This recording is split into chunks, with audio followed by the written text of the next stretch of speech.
And with that, I will pass the mic back to Rachel, and she will introduce our first speaker. Great. Thanks, Josh. So our first speaker today is going to be Adam Wilson. Adam has over 15 years experience in the audio developer space and is the founder and chief of Node Audio. And today, Adam will be speaking to us about how he navigated the journey from audio dev to entrepreneur. And the goal of this talk is to inspire others to follow their dreams and take the necessary risks to get there. So I think we can all benefit from this talk today. I'm really looking forward to it. When you're ready, take it away, Adam. Thanks, Rachel. And yeah, thanks, Josh, as well, for inviting me to be here. It's an honor. My first time on the Audio Programmer. Yeah, so as Rachel just said, yeah, my aim with this talk, which is also going to have a bit of interaction, which is a bit of an experiment, is to inspire people to really follow their dreams and kind of work out what their dreams are as well, and then work out what steps they need to take to really get to or towards what they really want to do, and then to give people some of the courage necessary to take the risks in order to get there, because that's something. It's one of the big things I've been learning in recent years, is that to get where you really want to go almost always requires some risk taking. So what I'm going to do is in the first part of this talk, I would like to make it interactive. And this has come, this technique I'm going to use has come from some coaching that I've had, actually from a guy called Mike Monday, whose courses I've been on, and I've had some coaching from him in the past. And it's a technique he uses a lot in his teaching, which really helps to drill down and sort of dig into the subconscious of, like, why are you doing what you're doing, and where do you really want to go, and where do you want to be in a few years' time. And so I'm going to get into this, and then after this exercise, I'm going to get into my story. So I'm going to tell parts of my story, going from, a hobbyist to freelancer to business owner, and my current journey getting into being an entrepreneur. So this exercise, it's a free writing exercise.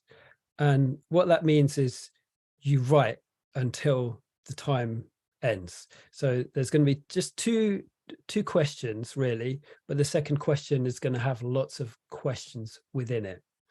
And I'm going to give just over 1 minute for the first question, and the second question I'm going to give 5 minutes. So what I'd like everyone to do that's up for taking part in this is grab a notebook and a pen, or load up, a notepad app, or whatever you want to write on. And yeah, get ready to just write, just splurge write. And the idea with the free writing is you keep writing until you can't think of any more to write. And at that point, you repeat the same word until more stuff comes. And so this is, it's a cool technique to sort of kind of tap into the subconscious. And the way, one of the really powerful aspects of this exercise is, in my opinion, it taps into some inner wisdom that we don't always have access to. So anyway, let's get into it. So so maybe, if you get your writing materials or your notepad app ready, and just to be really clear, so Josh and Rachel did speak about this just before we started. A very, very important point is, don't write it into the live chat. Very important. This is just for you. So just write it down, on whatever's comfortable, but not in the live chat. Later on, if you want to share some interesting stuff that came up, then feel free to write that in the live chat, but let's not fill the live chat with random streams of consciousness at this stage. Okay, so let's get into this. So the first question is, and I'm going to set my timer, and there's going to be a little beep beep when the time's up. And here's my timer. If you can see it, I haven't got an extra camera, so I'll just maybe I'll show it when it's coming up to time. So the first question is, why did you start doing this in the first place? So I'm assuming that most people here are at some point in their journey as an audio programmer. So you might be just learning about this stuff. You might be a student. This might be a hobby for you, or you might be a freelancer, or you might have a business, in various levels of maturity in this industry. So my question is, why did you start doing this in the first place? What was the thing that got you into this? And what drew you to audio software programming specifically?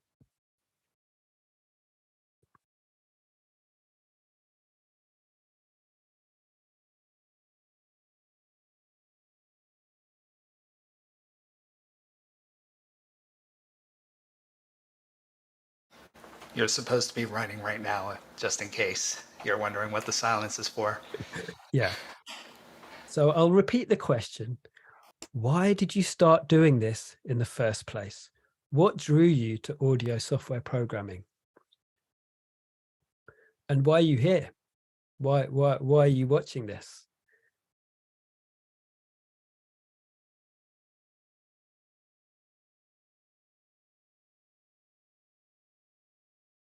What was the moment that made you decide, this is what I want to do? This is what I'm interested in. This is my thing. When did that happen?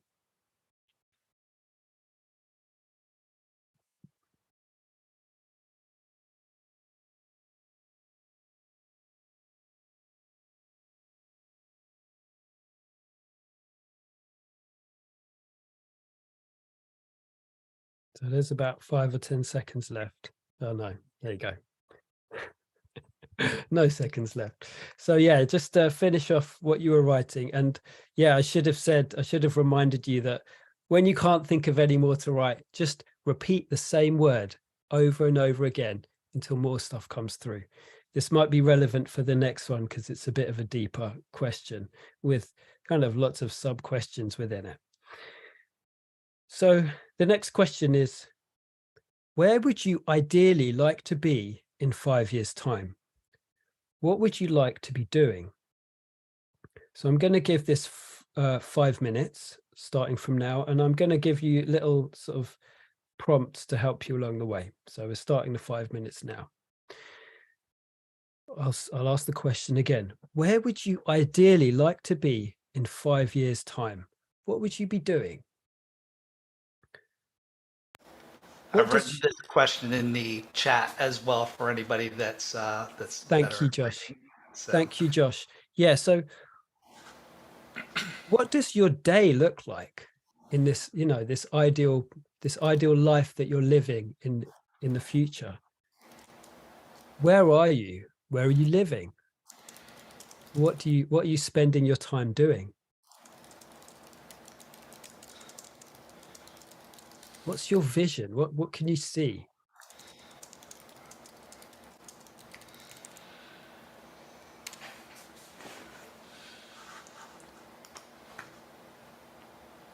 And who are you with?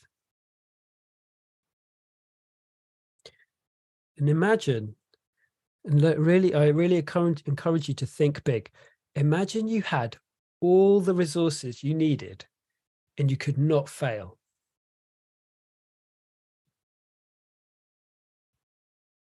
So really think big. You've got all the resources you need and you cannot fail.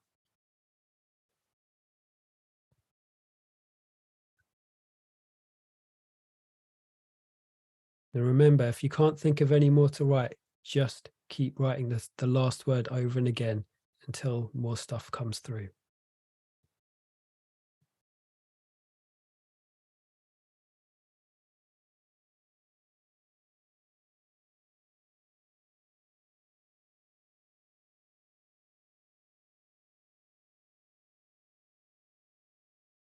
So in this, this ideal life that you're living, who are you serving?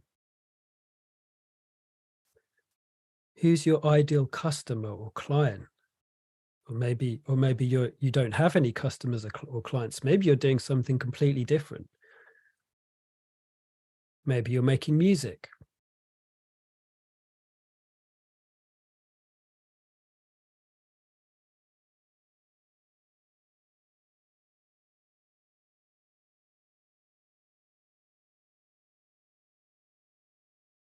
And through what you're doing in your ideal life, how are you affecting the music industry?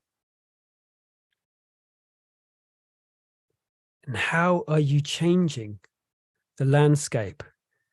How will you challenge the audio industry?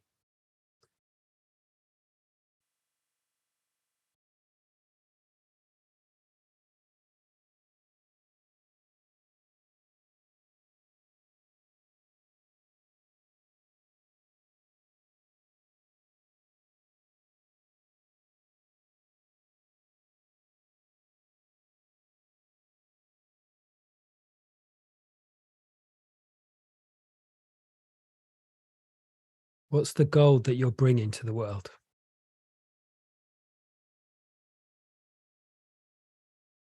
That unique thing that you are here to do.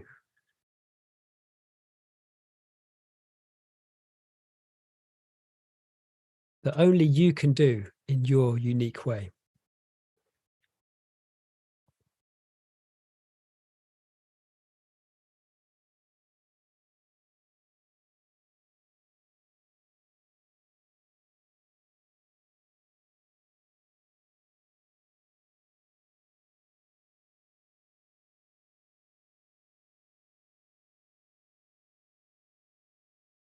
So we've got just under a couple of minutes left.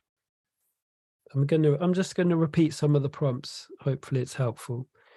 And just keep writing, don't stop. So where would you like to be in 5 years' time? What is your vision for yourself?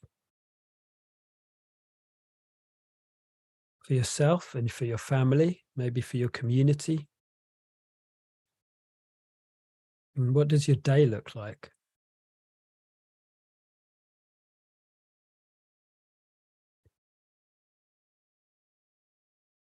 And remember that you have all the resources you need and you cannot fail.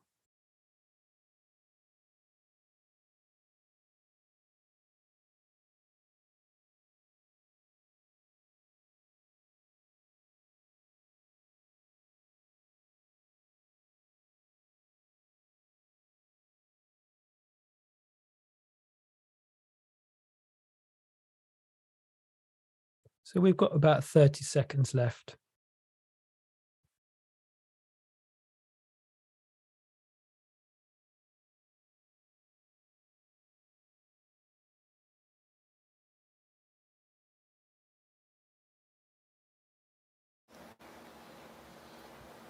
So coming up to time.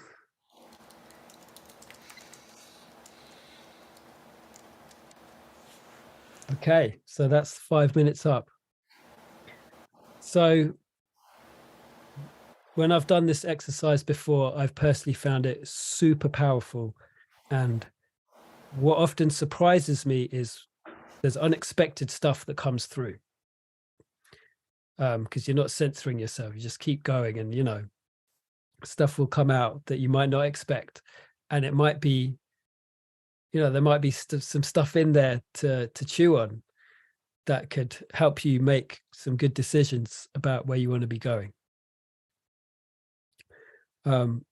So yeah, maybe I'm now going to get on to talking about my journey. But if you feel inspired to, you're welcome to share in the chat anything that came up, and I think there's going to be time for Q&A as well. So that you have the opportunity to share anything that came up for you during that. So I'm going to now get on to the second part of my talk is talking about my story and some of the things I've learned and some of the questions that have come up for me. And this is kind of continuing on. I don't know if any of you were at ADC and were able to attend the panel on starting a business in the audio software industry. So we were given a bit of an opportunity to talk about this, and I really wanted to expand and talk about some of the stuff that there wasn't time for during that panel. So I'm going to just start talking about my story now.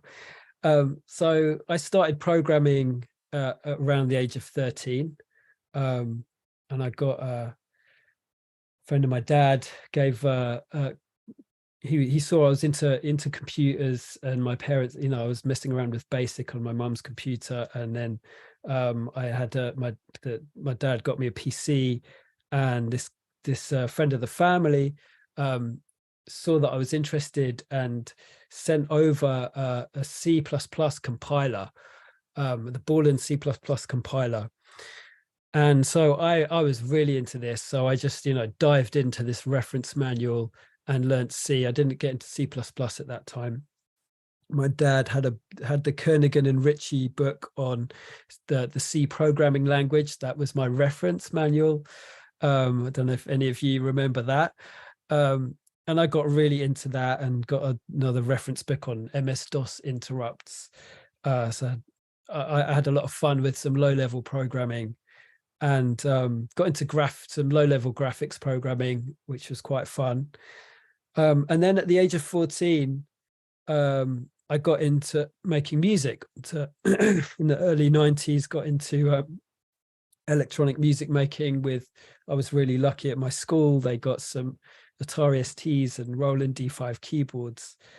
So I got really into that, got into listening to pirate radio, going to parties when I was allowed in.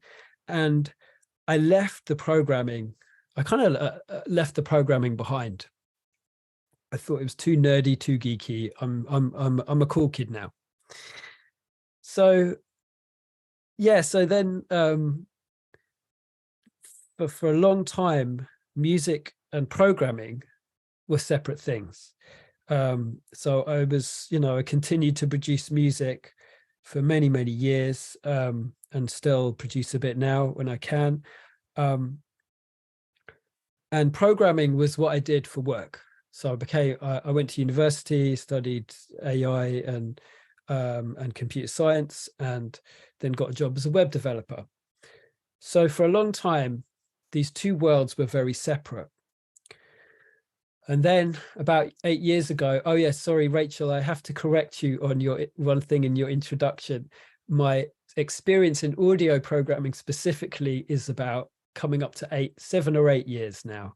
But my general programming experience is much, much longer. So that's about 20 years or more.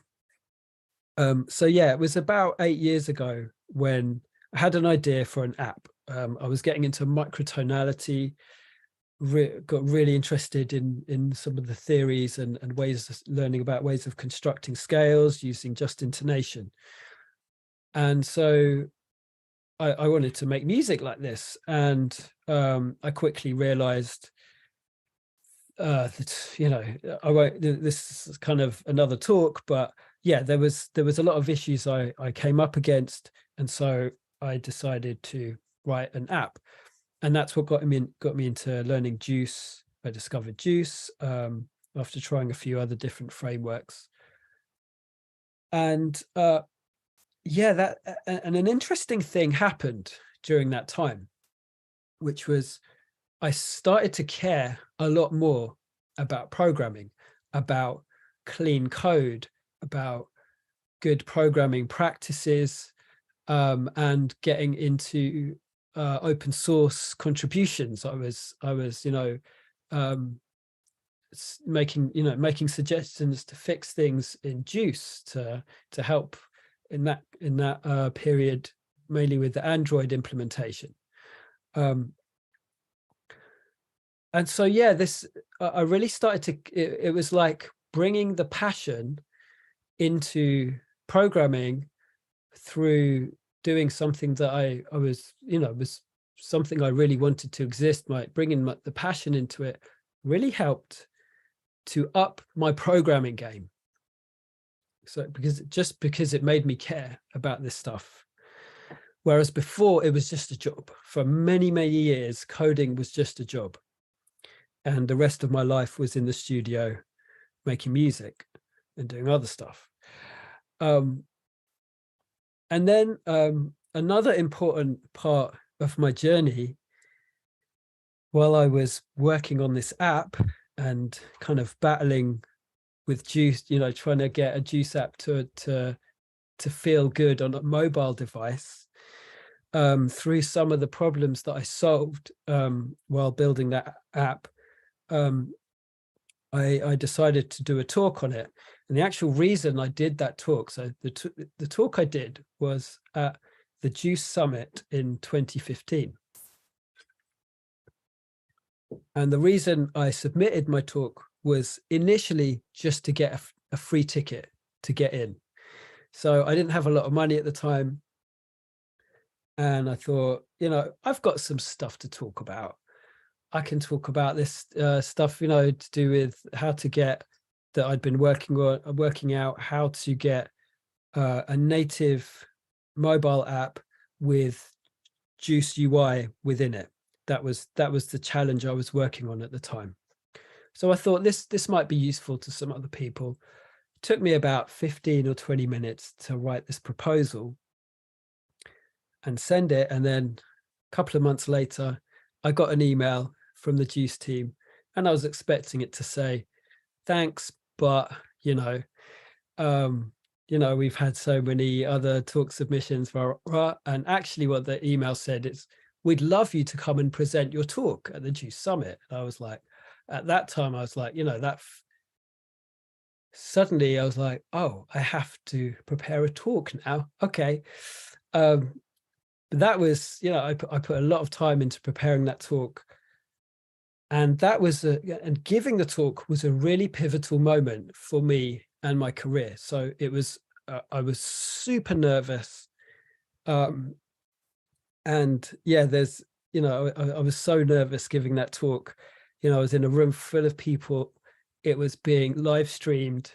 And I kind of, because some of my talk was, kind of had a few little negative things to say about the JUCE framework, in the context of using it for a mobile app. And I was kind of at the back of my head thinking, I really hope Jules doesn't walk in. And then about 2 minutes in, 2 or 3 minutes into doing the talk, Jules walks in and comes in, walks in right around the front and sits down right in the front row and crosses his arms and legs, and he's looking straight at me. And I was like, took some breaths and carried on. So yeah, that talk was really, as I said, really pivotal in catapulting my career in this area. And what directly resulted from that talk was meeting Dave Rowland, who introduced me to a previous client of his, where he'd built a mobile app using only JUCE, and they really wanted to make it more of a native look and feel app. And yeah, so he introduced me to his client, and she became my first freelance client as an audio software developer. So yeah, after that was, I kind of picked up a skill that I'd had previously. So I'd worked as a freelance web developer before. So this was kind of, for me, doing similar stuff, but in a new industry, and using JUCE and C++ instead of, I was a Ruby on Rails developer for a while before that. So yeah, I think what I want to highlight by this part of my story is taking a risk and putting yourself out there is so important. It doesn't matter what you're doing actually, but that it's just such an important thing to be able to do is, push through your fear and really, yeah, really just get yourself out there, get your ideas out there, speak in front of people. It will take you to places that you won't even imagine. So that first talk that I did in 2015, I still get people approaching me that have found that talk on YouTube because they're trying to solve similar problems. Even though that talk is now really outdated, I do stuff, you know, the way I solve that problem is quite different to how I presented it then. So another thing I want to get into now is something that's been a really important part of my journey and links back to the first exercise that we did, is coaching and mentoring. So my first coach was a guy called Martin. And the reason I took him on was I'd got into a position which is maybe familiar for some of you that have been freelancing for a while. I think this was maybe my third client project. And this particular client, I knew he was running out of money. You know, there was some, you know, he told me that he didn't, you know, he was running out of budget. And I really wanted to get this project finished.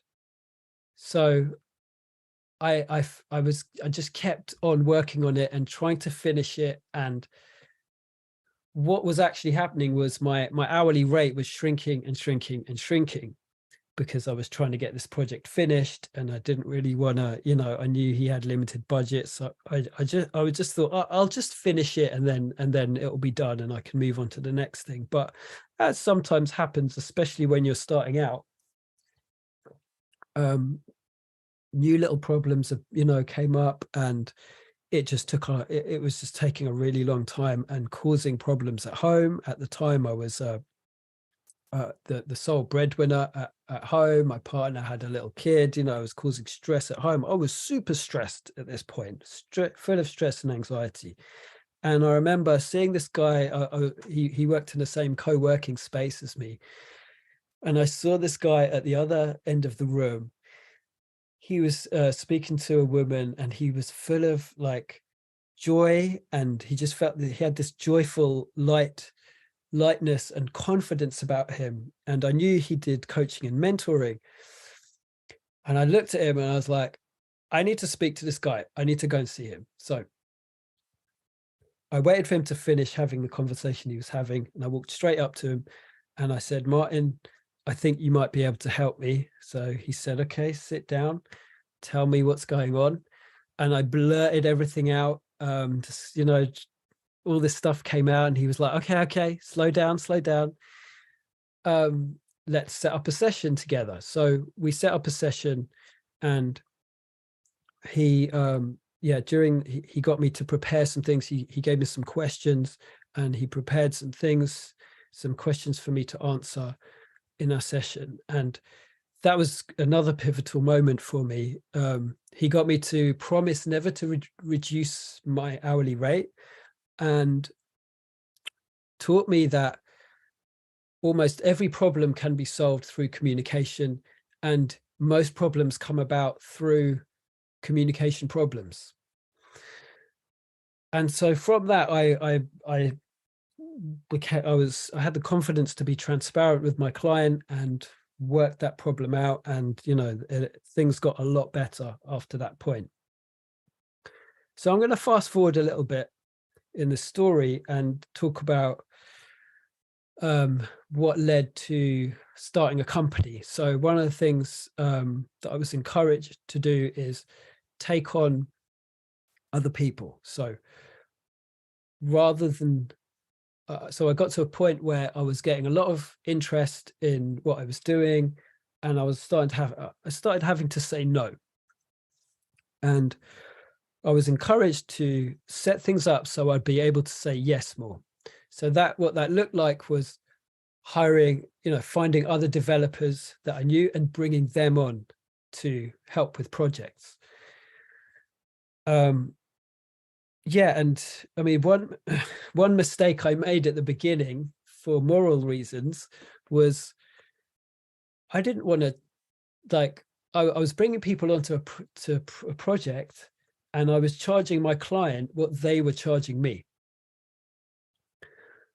And, you know, I had this moral issue that I can't charge the client more for this person's time than they're charging me.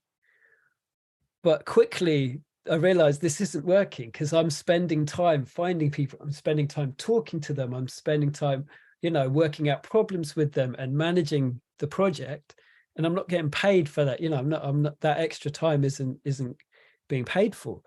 So that's another thing that I was taught, really, is like basic business, you know, which, you know, coming from my, you know, my thing has been, it's another thing that I've been getting over in the last few years is, you know, just yeah, realizing this, you know, this is running a business. This is part of running a business. You have to have your margins, and you have to be making profit, right? So that's what led to me starting my company. I was bringing people on to projects, and at some point I realized that I need to do this properly. I need to have a company. So almost 2 years ago now, I started my company. Actually, Node Audio, it's a bit complicated, because I had two companies, and now I've recently merged them into one. So I started Code Garden company, which initially was the purpose of it was B2B, providing consultancy and software development services. So yes, I started a company, and that was another pivotal moment where I was like, okay, now I feel like I'm doing things properly. I've got a company, so all the contracts are with the company, whether it's client contracts or contracts with developers. So you know, having this sort of separate entity that's not just me, yeah, felt, you know, things started to feel a lot more proper at that point. And I've been like, you know, since then I've been, you know, it's been a very up and down journey, and like I still feel like I'm pretty close to the bottom of the mountain that I'm trying to climb. And maybe that's an ongoing thing. Maybe people always feel like that. I don't know. But I still feel like there's a lot to learn. But I've learned a lot, especially in the last 2 years. Yeah, and so I think I'm going to switch back to some questions now. But these are questions I've been asking myself as well. So the question is, what will your business look like? What do you want your business to be? So if, you know, maybe you're okay with just keeping audio programming as a hobby, or maybe you want to be employed in a really good company, which is definitely a great thing to do. You know, especially if it's a good company with you know, good culture, you can learn so much from working in a good workplace with, you know, and good colleagues. But if what you want to do is turn your skills as an audio programmer into your own business, then you need to you got to make a decision of what that business is going to look like. So are you going to serve clients? Is it going to be a B2B thing where you're serving clients? And so I'm just going to do a time check. Yeah, you're serving clients, and yeah, helping other people or companies to develop their own products. That's the main thing I've been doing. Or do you want to create something? Do you want to create a new plugin or an mobile app? Do you want to sell products to end users? And there is a third path that's not so commonly followed, but some people do quite well out of licensing code. So licensing code or creating useful libraries for companies to use in their own products.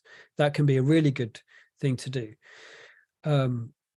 so the thing about serving clients is, and this is something I'm working out at the moment, is I've realized, you know, it's often custom work, and it can be quite time consuming to do that. And so if you can find a way to create you know, useful code libraries, it becomes much easier to, it's much more scalable, is, you know, to use the business lingo. So yeah, and another thing I've really, you know, it's become really clear to me since I've been on this, you know, been walking this path, is selling products to end users is very different to working for clients. Because when you're selling a product, you have to convince a lot of people about your product, right? So, you know, you might think it's really cool, you might believe in your product, but you've got to somehow convey that energy and passion that you have for what you're creating. You need to convey that to the rest of the world and hook them into what you're doing. And what I've found is that it's almost diametrically opposed to programming. So as a I think a lot of programmers struggle with this. I think it's something I see a lot, is people come up with cool ideas. They maybe get a really nice prototype. They maybe even get something, you know, really solid. But when it comes to actually selling it and marketing it, that can be, yeah, that's a hard thing to do when you're not used to that, when it's not a natural thing. I think for some people it comes more, you know, more naturally than others. But in my opinion, it's, yeah, like I said, I feel like it's diametrically opposed to the kind of mindset that you're in when you're programming. You're like deep in your, you know, I see it like deep in my cave. I'm working out problems. I'm, you know, solving lots of little problems and building something, compared to the marketing, which is kind of, for me, like zooming out and looking at what am I doing? Why am I doing it? Why is this useful to other people? And how do I convey that to the world, you know? And that often means, it's like putting yourself out there in some way, you know, whether it's creating videos, or, you know, putting yourself out in some way to you know, give the message about your product. So I'm just checking if I've covered the things I wanted to cover. Can I? Okay.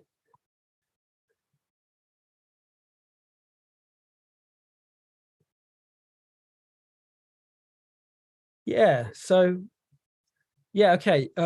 Sorry, I just got a bit stuck there with the next thing to talk about. So, yeah, another thing that I've, you know, that's changed in me in the last couple of years is how I see marketing. So I used to think of marketing as something inherently evil, that it's basically for, you know, the purpose of marketing is to sell people stuff that they don't need. And actually, how I'm seeing marketing now, it can definitely be that, but marketing as a whole, it's just like I just said, putting yourself out there. And it doesn't have to be evil. In fact, it can be the opposite. It's like, it can be really inspiring. And it's really, for me, like, it's about, you know, it's a form of, in the positive sense, of shining your light out into the world, like affecting the world in a positive way. So going back to the early questions, like, you know, why are you doing this? What do you want to, is there something really cool you want to create, or some change you want to affect in this industry? So the marketing is really you shining that out, and, you know, really, yeah, being a force for positive change in the way that you want to be doing it. So I think that's what I wanted to say. And I hope I've inspired some people who are at various stages along this journey. And I mean, I don't know if we've got a lot some more time left. I could go into some detail about some of the mistakes I've made in recent times. That might be useful. Yeah, please feel free to go. Please feel free to share with us. Sure, yeah, I will. I'll expand on some things. Thank you. So just want to relay some things, that I've learned in more recent times. Like, so I've I had some coaching earlier, from about a year ago, and this is a different coach, and this person was encouraging me to scale my business. And so I took on more developers, and she encouraged me. She encouraged me to take on developers, but what I didn't realize at the time, and it's really clear to me now, is when you're growing your business, you need to have systems in place and extra people in place to help that happen. I'm sure you're familiar with this kind of stuff, Josh. And what ended up happening is I brought on more developers so I could take on more projects. And what ended up happening is I was basically project managing full time. Had very little time to actually do much programming. And I was constantly context switching between different projects. And it was very, very tiring. And because of this, I also, through this, I wasn't able to properly attend to each client project as I had been in the past. And I let a couple of people down. Things took a lot longer than we anticipated. And I'm relaying this. And another mistake I made was taking on, fixed price projects and not spending enough time on the scope, not spending enough time doing an estimate. And got bitten by that. And I'm just sort of climbing out the other side of that now. So I just, these are little things I've picked up on the way, these are really important things to consider to save yourself pain. And I think the main thing is, just breathe, and, every opportunity that comes your way, just really consider it and think, is this something I really want to do? Is this a client I want to work with? And really make sure you're valuing yourself. So yeah, that's an extra thing I wanted to share. So I think I'm going to conclude it there. Yeah, it sounds like in that lesson that that programming is very important to you, and it's very important to how you're feeling to be able to continue to do that no matter what role you are in the company. Is that correct? That's really true. That's a really interesting point, because a lot of what I've been learning about entrepreneurship and running a company lately is a lot of the wisdom is you need to step out of, you need to stop doing the day-to-day stuff, come out of being the implementer to being the leader. Right. And a lot of, I guess that's a path a lot of people follow. But yeah, personally, to me, I love programming. I don't want to stop programming, but I think that the challenge is to set things up so that I'm leading and also doing some of the programming that I enjoy in what I do. Mm-hmm. And so how do you do that? How do you do that in your particular line of work? Is it by taking less projects on at a time? Is it that you have somebody else who takes on that more strategic role?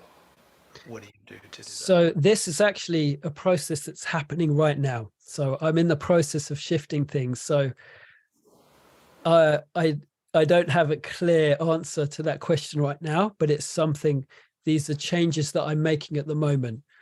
Like bringing on, like bringing on a project manager who can do take over a lot of the communication. I already have some developers I work with who have strengths in different areas that I don't have. Yeah. So I think, the idea is, to be able to be in the driver's seat of the business, as well as doing some of the programming that I enjoy. But really, that's I think that's the thing. Running a business is ultimately, I think, about being a leader, being an inspiring leader to others, and embedding your values inside your business. Mm-hmm. And what would you say those values are for you? It's a good question. One of the values.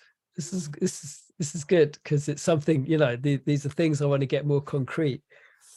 One of the values is to allow people flexibility, so that people are able to focus on other aspects of their lives, because that's a challenge that I had for a long time when I was making music and working. It was a constant battle of trying to make more time for music while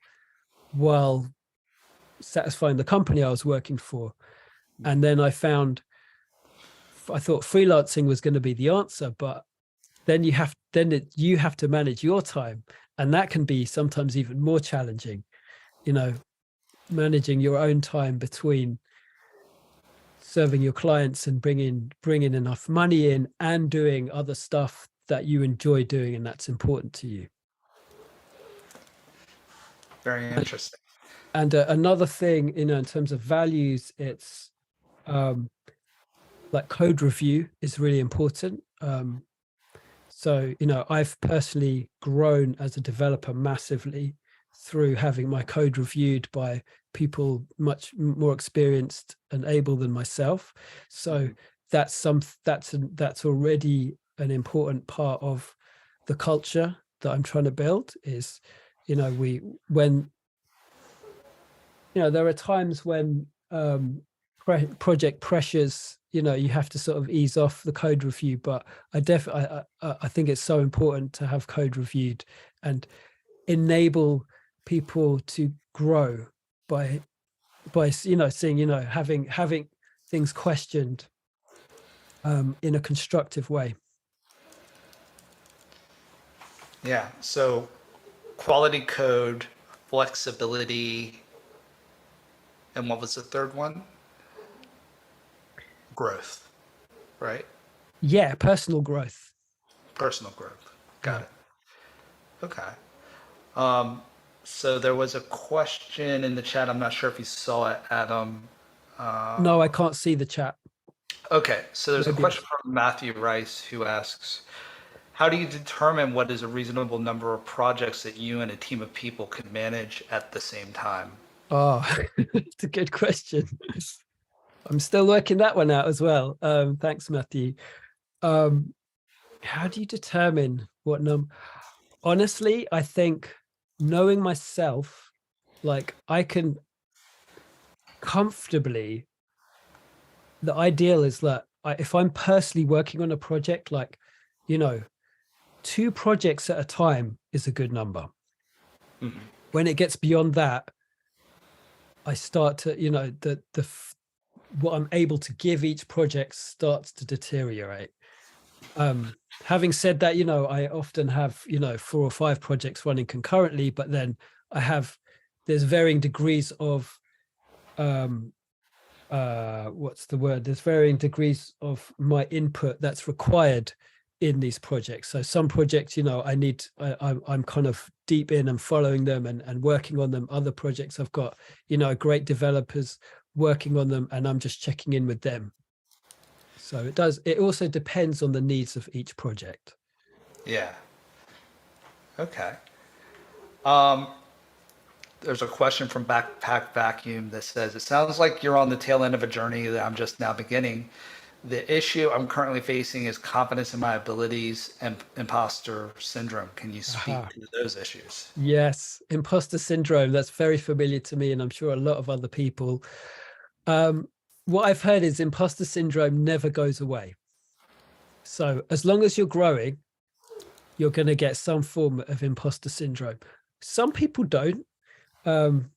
There's a guy called Marius who I forget his surname, but he was on the ADC panel in November, and he's the author. Or he goes under the name of Crushed Pixel, and he's the author of a plugin called the original author of Crispy Tuna, which then got bought by Plugin Alliance, and he's like a particular kind of person. He's got a lot of confidence. He even calls himself overconfident, and I see him, he's in a way like a perfect entrepreneur, because he's full of drive, he's full of energy, he's full of confidence, and so he can convince people around him, and he's very focused.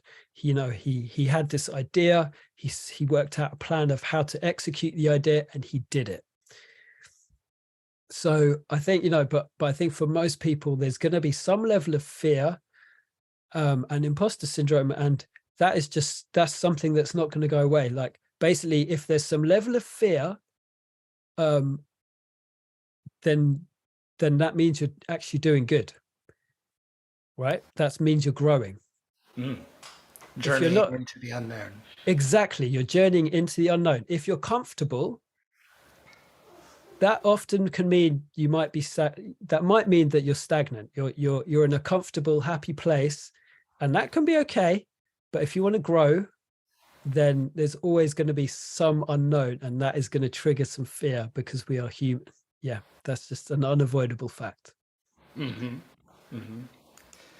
Yeah, it sounds like it's all coming back to determining what type of leader that you want to be. So there's a more visionary leader, and what you're describing, which seems to be more like a technical leader, a leader that where the values are good code, good technical, a good technical foundation, and things like that.